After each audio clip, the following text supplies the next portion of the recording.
尋日喺屋企附近嘅 Little Waitrose 竟然俾我發現到點心同埋扁皮鴨，喺好奇心嘅驅使下就買咗返嚟試下，挑戰一下香港人嘅味蕾。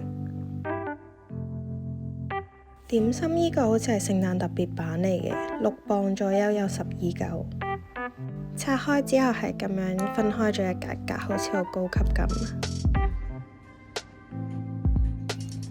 原來越南製造嘅喎。噔噔噔噔，燒賣，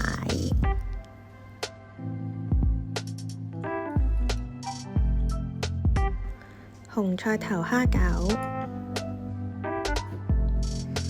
冇肉嘅餃子，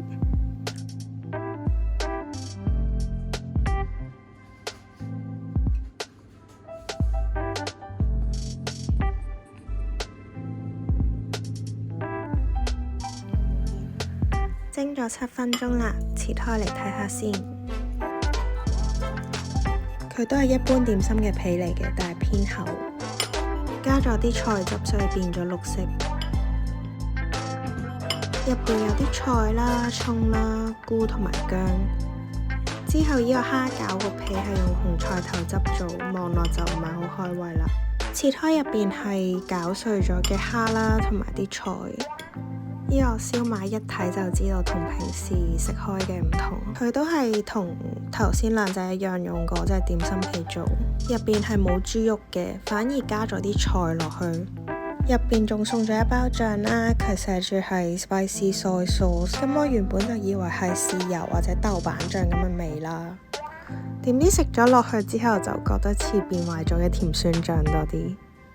又唔可以話啲點心難食，但係就唔係想像中咁嘅味道，同埋三隻味實在係太似啦。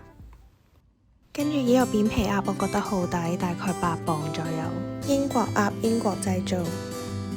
拆開之後有一包餅皮，一隻真空包裝嘅鴨髀，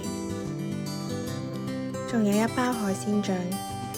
隻鴨要焗45分鐘，啲餅皮就蒸咗4分鐘。俾大家聽下啲聲先。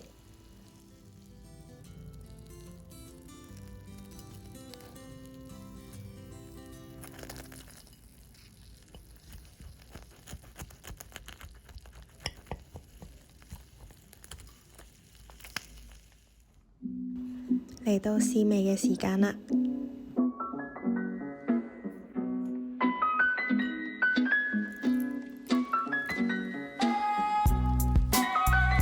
個青瓜係要另外買嘅，佢入邊冇包。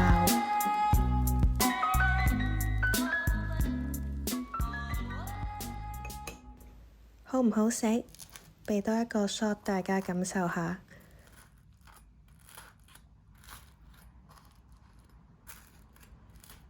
以前我喺香港就冇特別鍾意食扁皮鴨啦，因為覺得啲肉好韌。但係今次呢個又 OK 喎，一大塊肉包落去咬都唔韌。如果就咁食啲肉呢，就食到啲香料味，又唔會太鹹。個餅皮都厚薄適中啦，又冇太乾太濕。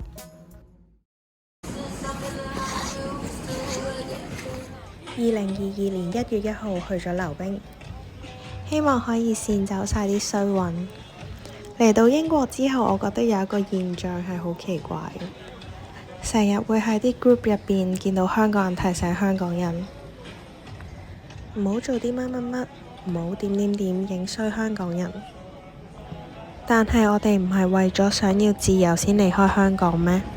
唔係話善意嘅提醒唔好，但係有時啲人純粹話掛住叉燒飯都俾人批鬥，就好似有啲矯枉過正啦。